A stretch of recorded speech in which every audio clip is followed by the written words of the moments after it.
ಎಲ್ರಿಗೂ, welcome back to ಆ channel.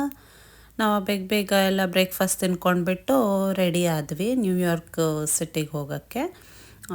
Weather ರಿಪೋರ್ಟಲ್ಲಿ ಎಲ್ಲೂ ಸ್ನೋ ತೋರಿಸ್ತಾ ಇರಲಿಲ್ಲ, ಮಳೆ ಅಂತ ಅಷ್ಟೇ ತೋರಿಸ್ತಾ ಇತ್ತು. ಬಟ್ ಬೆಳಿಗ್ಗೆ ಅದು ನೋಡಿದರೆ ಎಲ್ಲ ಕಡೆ ಫುಲ್ಲು ಸ್ನೋ ಆಗಿತ್ತು, ಅದ್ರ ಮೇಲೆ ಮತ್ತೆ ಮಳೆ ಬರ್ತಾಯಿತ್ತು. ಸೊ ಹಿಂಗಿದ್ದವಾಗ ವೆದರ್ ಕಂಡೀಷನ್ಸು ಅಷ್ಟು ಚೆನ್ನಾಗಿರಲ್ಲ, ಸ್ವಲ್ಪ ರೋಡೆಲ್ಲ ಸ್ಲಿಪ್ಪರಿ ಆಗಿರುತ್ತೆ.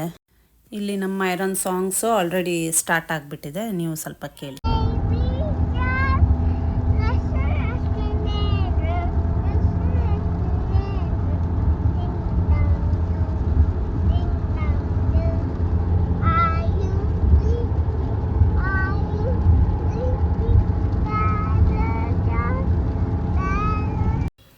ನಾವು ನಿಧಾನಕ್ಕೆ ಡ್ರೈವ್ ಮಾಡಿಕೊಂಡು ನಮ್ಮ ಪಾರ್ಕಿಂಗ್ ಲಾಟು ನ್ಯೂ ಜೆರ್ಸಿಯಲ್ಲಿ ಅಲ್ಲಿ ಬಂದು ತಲುಪಿದ್ವಿ. ಇಲ್ಲಿಂದ ನಾವು ಫೆರಿಗೆ ಹೋಗಬೇಕು, ಅದಕ್ಕೆ ಫೆರಿದು ಟಿಕೆಟ್ಸ್ ತೊಗೊಳ್ಬೇಕು. ಟಿಕೆಟ್ ಪರ್ಚೇಸು ಆನ್ಲೈನು ಮಾಡ್ಬೋದು, ಆಫ್ಲೈನು ಮಾಡ್ಬೋದು. ನಾವು ಆನ್ಲೈನ್ ಮಾಡಲಿಲ್ಲ, ಯಾಕಂದರೆ ವೆದರ್ ರಿಪೋರ್ಟಲ್ಲಿ ಮಳೆ ತೋರಿಸ್ತಾ ಇತ್ತು. ಮಕ್ಕಳು ಕರ್ಕೊಂಡು ಮಳೆಯಲ್ಲಿ ಸ್ವಲ್ಪ ಹೋಗೋದು ಕಷ್ಟನೇ, ಅದಕ್ಕೆ ಇಲ್ಲೇ ಬಂದುಬಿಟ್ಟು ವೆದರ್ ನೋಡಿಕೊಂಡು ಟಿಕೆಟ್ಸ್ ಬುಕ್ ಮಾಡೋಣ ಅಂದ್ಕೊಂಡ್ವಿ. ಅಂತೂ ವೆದರು ಪರವಾಗಿರಲಿಲ್ಲ, ಅದಕ್ಕೆ ನಾವು ಟಿಕೆಟ್ ಪರ್ಚೇಸ್ ಮಾಡ್ಕೊಂಡ್ವಿ. ಇದೆ ನೋಡಿ ನಮ್ಮ ಟಿಕೆಟ್ಸು. ಇಲ್ಲಿ ಸಿಟಿ ಕ್ರೂಸಸ್ಸು 2 ರೂಟಿಂದ ಆಪ್ರೇಟ್ ಆಗ್ತಾ ಇರುತ್ತೆ. ಒಂದು ನ್ಯೂ ಜೆರ್ಸಿಯಿಂದ ಎಲ್ಲಿಸ್ ಐಲ್ಯಾಂಡ್ ಹೋಗಿ ಆಮೇಲೆ ಲಿಬರ್ಟಿ ಐಲ್ಯಾಂಡ್ ಹೋಗಿ ಲಿಬರ್ಟಿ ಐಲ್ಯಾಂಡಿಂದ ನ್ಯೂ ಜೆರ್ಸಿಗೆ ಬರುತ್ತೆ. ಇನ್ನೊಂದು ನ್ಯೂಯಾರ್ಕಿಂದ ಸ್ಟ್ಯಾಚ್ಯೂ ಆಫ್ ಲಿಬರ್ಟಿಗೆ ಹೋಗಿ ಆಮೇಲೆ ಎಲ್ಲಿಸ್ ಐಲ್ಯಾಂಡಿಗೆ ಬರುತ್ತೆ. ನಾವು ನ್ಯೂ ಜೆರ್ಸಿಯಿಂದ ಪಿಕ್ ಮಾಡ್ಕೊಂಡ್ವಿ, ಯಾಕಂದರೆ ಪಾರ್ಕಿಂಗಲ್ಲಿ ಈಸಿಯಾಗಿ ಸಿಕ್ತು. ಈಗ ಬನ್ನಿ ಸೆಕ್ಯೂರಿಟಿ ಚೆಕ್ ಥ್ರೂ ಹೋಗಬೇಕು, ಕ್ರೂಸ್ ಬೋರ್ಡ್ ಮಾಡೋಕ್ಕಿಂತ ಮೊದಲೇ.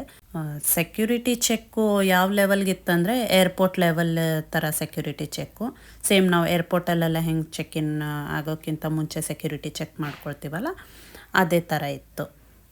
ನೀವು ನಿಮ್ಮದು ಬ್ಯಾಗ್ಸು, ಎಲೆಕ್ಟ್ರಾನಿಕ್ ಡಿವೈಸಸ್ಸು, ಶೂಸು ಎಲ್ಲ ತೆಗೆದು ಪಾಸ್ ಆಗಬೇಕು. ಈಗ ಇಲ್ಲಿಂದ ನಾವು ಫೆರಿಗೆ ಹೋಗಬೇಕು. ಅರ್ಧ ಗಂಟೆಗೆ ಒಂದೊಂದು ಸಲ ಬರ್ತಾ ಇರುತ್ತೆ ಫೆರಿ, ಬಟ್ ಇನ್ನು 5 ನಿಮಿಷದಲ್ಲಿ ಹೊರಡತ್ತೆ ಅಂತ ಹೇಳಿದ್ರು. ಮತ್ತೆ ಮಿಸ್ ಆದರೆ ಎಲ್ಲೇ ಮತ್ತೆ ಹಾಫ್ ಆನ್ ಅವರ್ ವೇಟ್ ಮಾಡಬೇಕಾಗತ್ತಲ್ಲ ಅಂತ ಹೇಳಿಬಿಟ್ಟು ನಾವು ಫೆರಿಗೆ ಬೇಗ ಓಡೋಗ್ತಾ ಇದ್ದೀವಿ.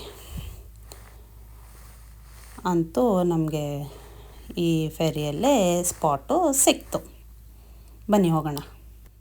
ಈ ಫೆರಿ 3 ಅಂತಸ್ತದಿತ್ತು.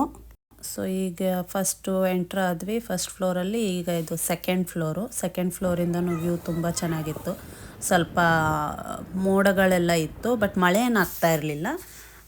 ಸೊ ನಾವೀಗ ಸ್ಟ್ಯಾಚ್ಯೂ ಆಫ್ ಲಿಬರ್ಟಿ ರೇನಿ ಡೇಗೆ ವಿಸಿಟ್ ಮಾಡ್ತಾಯಿದ್ದೀವಿ. ಇಲ್ಲಿಂದ ಹತ್ತಿದರೆ ಇದು ಟಾಪ್ ಫ್ಲೋರಿಂದ ವ್ಯೂ ನೋಡಿ, ತುಂಬ ಚೆನ್ನಾಗಿದೆ. ಈಗ ಇಲ್ಲಿಂದ ನಾವು ಎಲ್ಲಿಸ್ ಐಲ್ಯಾಂಡ್ ಹೋಗ್ತೀವಿ, ಅಲ್ಲಿಂದ ಆಮೇಲೆ ಸ್ಟ್ಯಾಚ್ಯೂ ಆಫ್ ಲಿಬರ್ಟಿ ಹೋಗೋದು.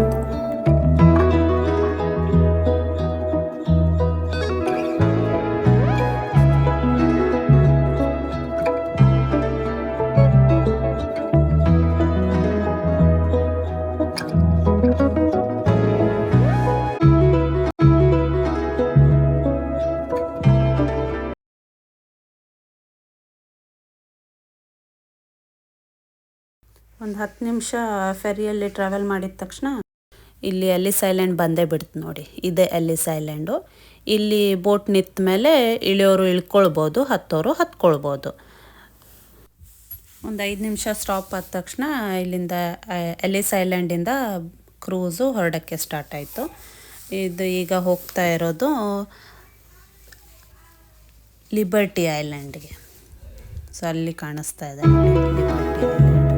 ಸೊ ಈಗ ಅಲ್ಲಿ ಹೋಗುತ್ತೆ.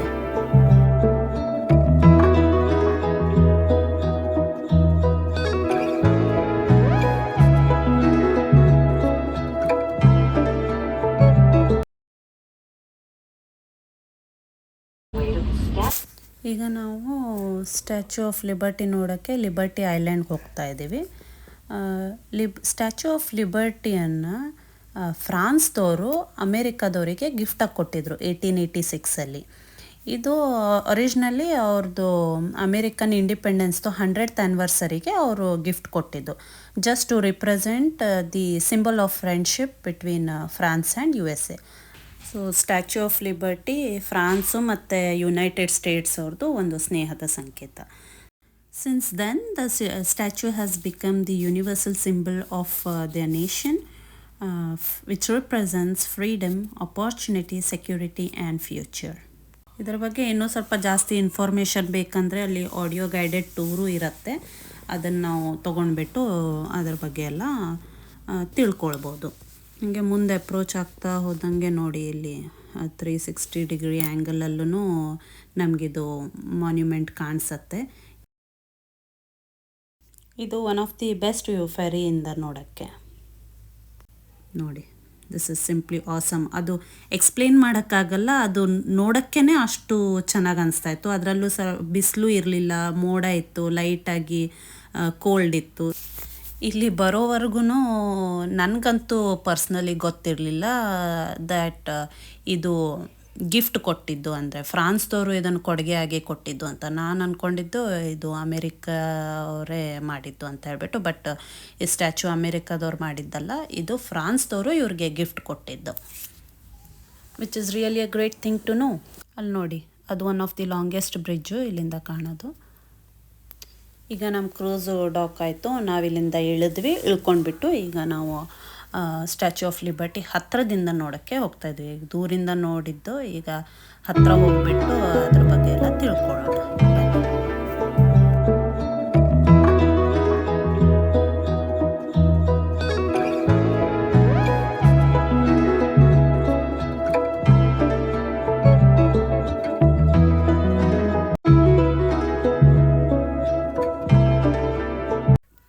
ಇದು ನೋಡಿ ಕ್ಲೋಸೆಸ್ಟ್ ವ್ಯೂ ಸ್ಟ್ಯಾಚ್ಯೂದು. ಇದು ಪೆಡೆಸ್ಟೆಲಿಂದ ಟಾಪ್ ಕ್ರೌನ್ವರೆಗೂ ನೋಡ್ಬೋದು. ಈ ಪೆಡೆಸ್ಟೆಲ್ ಬಂದುಬಿಟ್ಟು 154 ಫೀಟ್ ಟಾಲ್ ಇದೆ. ಆಮೇಲೆ ಸ್ಟ್ಯಾಚ್ಯೂ 151 ಫೀಟ್ ಟಾಲ್ ಇದೆ. ಸೊ ಎಂಟೈರ್ ಹೈಟ್ ಇದು ಸ್ಕಲ್ಪ್ಚರ್ದು 305 ಫೀಟ್ ಇರೋದು. ಇಲ್ಲಿ ಯಾವ್ಯಾವುದು ಎಷ್ಟೆಷ್ಟು ಹೈಟ್ ಇದೆ ಅಂತ ಹೇಳಿಬಿಟ್ಟು ಒಂದು ಇಮೇಜ್ ಇದೆ ನೋಡಿ. ಸೊ ಇಲ್ಲೇ ಒಂದು ಸ್ವಲ್ಪ ನಾವು ಫೋಟೋಸ್ ಎಲ್ಲ ತೊಗೊಂಡ್ವಿ. ಆಮೇಲೆ ಇಲ್ಲಿ ಒಳಗೆ ಹೋಗ್ಬೋದು, ಈ ಪೆಡೆಸ್ಟಿಯಲ್ಲಿ ಹತ್ಕೊಳ್ಬೋದು, ಕ್ರೌನ್ ತನಕನೂ ಹೋಗ್ಬೋದು ಟಿಕೆಟ್ಸ್ ತೊಗೊಂಡು. ಬಟ್ ನಾವು ಮಕ್ಕಳು ಚಿಕ್ಕವರಿದ್ರಲ್ಲ, ಅಷ್ಟೆಲ್ಲ ಹತ್ತಕ್ಕಾಗಲ್ಲ ಅಂತ ಹೇಳಿಬಿಟ್ಟು ನಾವು ಇಲ್ಲಷ್ಟೇ ಫೋಟೋಸ್ ಎಲ್ಲ ತೆಕ್ಕೊಂಡ್ಬಿಟ್ಟು ಆಮೇಲೆ ನಾವು ಮ್ಯೂಸಿಯಮ್ಗೆ ಹೋದ್ವಿ.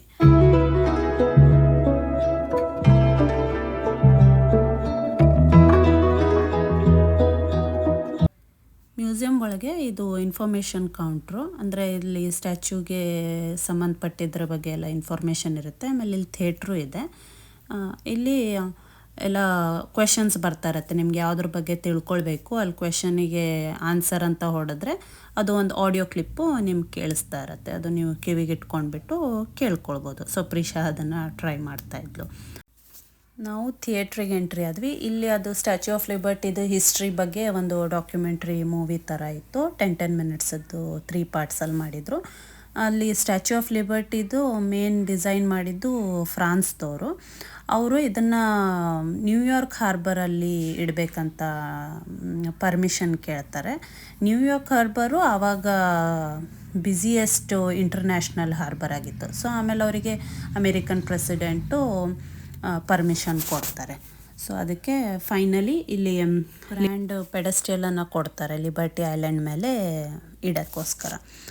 ಇಲ್ಲಿ ಫ್ರಾನ್ಸ್ದವ್ರಿಗೂ ಇದು ಐಡಿಯಾ ತುಂಬ ಇಷ್ಟ ಆಗುತ್ತೆ. ಸೊ ಅವರು ಫಂಡ್ ರೇಸ್ ಮಾಡೋಕ್ಕೆ ಸ್ಟಾರ್ಟ್ ಮಾಡ್ತಾರೆ, ಅದು ಸ್ಟ್ಯಾಚ್ಯೂ ಆಫ್ ಲಿಬರ್ಟಿ ಮಾಡೋಕ್ಕೋಸ್ಕರ. ಆಮೇಲೆ ಇಲ್ಲಿ ಇದು ಫೇಮಸ್ಸು ಫ್ರೆಂಚ್ ಸ್ಕಲ್ಪ್ಚರು. ಇವರು ಸ್ಟ್ಯಾಚ್ಯೂನ ಏನ್ಷಿಯಂಟ್ ರೋಮನ್ ಗಾಡ್ನೆಸ್ ಲಿಬರ್ಟಾಸ್ ಅಂತ ಹೇಳಿಬಿಟ್ಟು ಅಲ್ಲಿಂದ ಐಡಿಯಾನ ಡ್ರಾ ಮಾಡ್ಕೊಳ್ತಾರೆ, ಲಿಬರ್ಟಿ ಅನ್ನೋದು. ಆವಾಗ ಲಿಬರ್ಟಿ ಅಂದರೆ ವಾಯ್ಲೆನ್ಸು, ರಿವಲ್ಯೂಷನ್ ಅಂತ ಅರ್ಥ ಇತ್ತು. ಬಟ್ ಅವರಿಗೆ ಒಂದು ಪಾಸಿಟಿವ್ ನೋಟ್ ಕೊಡೋಕ್ಕೋಸ್ಕರ ಅವರು ಇದನ್ನು ಟ್ರಾನ್ಸ್ಫಾರ್ಮ್ ಮಾಡಿದರು. ದಿ ಐಡಿಯಾ ಆಫ್ ಸ್ಟ್ಯಾಚ್ಯೂ ಒಂದು ಪಾಸಿಟಿವ್ ವೇಯಲ್ಲಿರಲಿ ಅಂತ. ಆವಾಗಿಂದ ಇದು ಎನ್ಲೈಟ್ನಿಂಗ್ ವರ್ಲ್ಡ್ ಅಂತ ಆಯಿತು. ಸೊ ಲಿಬರ್ಟಿ ಅಂದರೆ ಎನ್ಲೈಟ್ನಿಂಗ್ ದಿ ವರ್ಲ್ಡ್ ಅಂತ ಆಯಿತು.